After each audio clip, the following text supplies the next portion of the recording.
Some ventures are, of course, going to require less financial input, and others are going to require more financial input.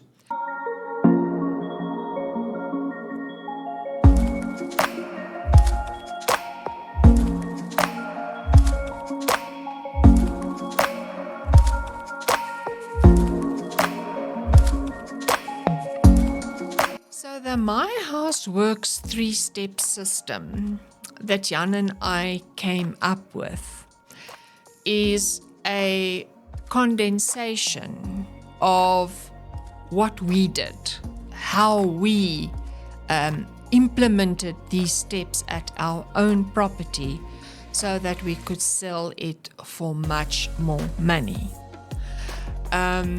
First of all, you will need to do an assessment, and we will guide you through these steps.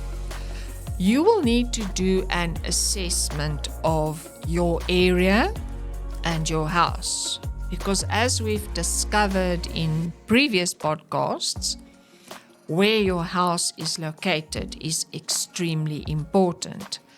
That is why you can't have a copy-paste recipe for every house. It differs because the areas differ, the people occupying the property have different skill sets, etc. So there's an assessment step, and you need to assess your property. What possibilities are locked up in it? What areas are underutilized or not utilized at all? So those are the things that you will be looking out for. And then you will be assessing the facilities surrounding your house. What's around your house? What surrounds your house is what decides what type of venture you can run from your house. It is no use having a venture at your house and there's no demand for it. It will be a waste of money. So the first step is doing a proper assessment, not only of your property, but of your own skills, knowledge, experience, interests, because this is what you will be using in conjunction with your house to establish a venture that you are going to run from your house while you are still living there. Now, the second step will be after you've taken a decision on the venture that will suit your house and you will have to assess what modifications, if at all, are necessary for you in order to establish a venture. Some ventures are, of course, going to require less financial input, and others are going to require more financial input. You will have to do a cost assessment on these modifications that you are going to need to do, because it plays an important role. Can you afford it? Will you be able to recoup the money that you invested in that property in order to utilize it for some or other venture? This is another critical point, and also that you only invest in modifications that are necessary and modifications that will add real value to your house. It's also no use doing something which no prospective buyer will be interested in. That would also be a waste. So the building modifications could entail creating separate entrances, expanding parking areas, upgrading plumbing and electrical systems, consulting with an architect and contractors to ensure that the modifications meet building codes and are safe and efficient. So that would be the second step, the modifications that need to be done. As I said, often it's not necessary to do modifications.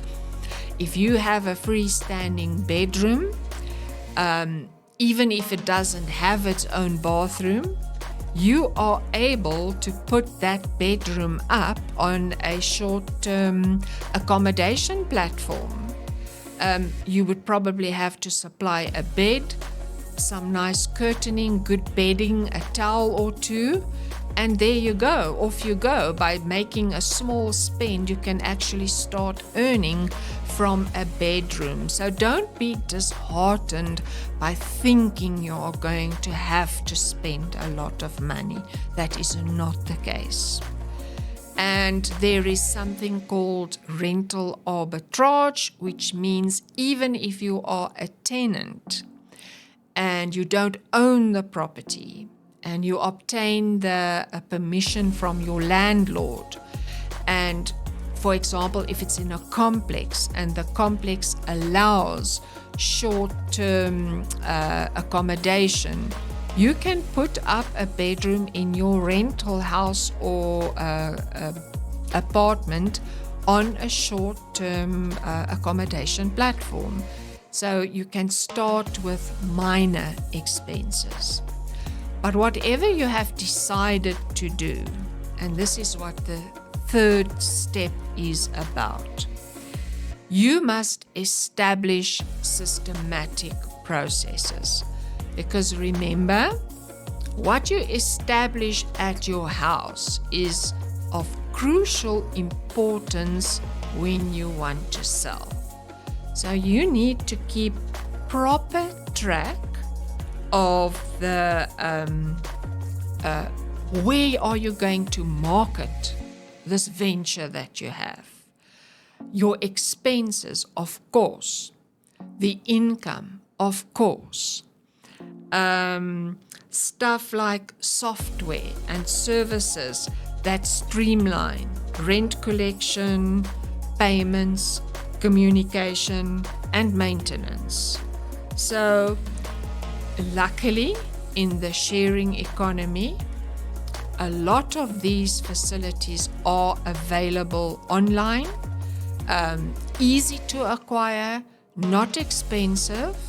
If you decide to do short-term accommodation, you don't even need to issue invoices, because often the booking platform does that on your behalf.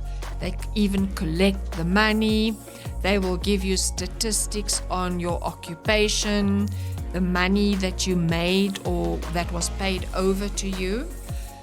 But if you have any other type of venture, you need to keep proper track of expenses, income, maintenance, communication, and like I said, rent collection if you are in another type of venture. If you are running a type of tutoring business, you would have to, of course, see to that you have a proper system of collecting the money for the tutoring services that you are going to deliver. And those are the systematic processes that you also need to get into place. It's not difficult, it's available out there, and you might even consider getting other service providers to assist you with that. So those are the first three steps of the system that Jan and I have created. And it should be very valuable to you if you are considering starting a venture at your house.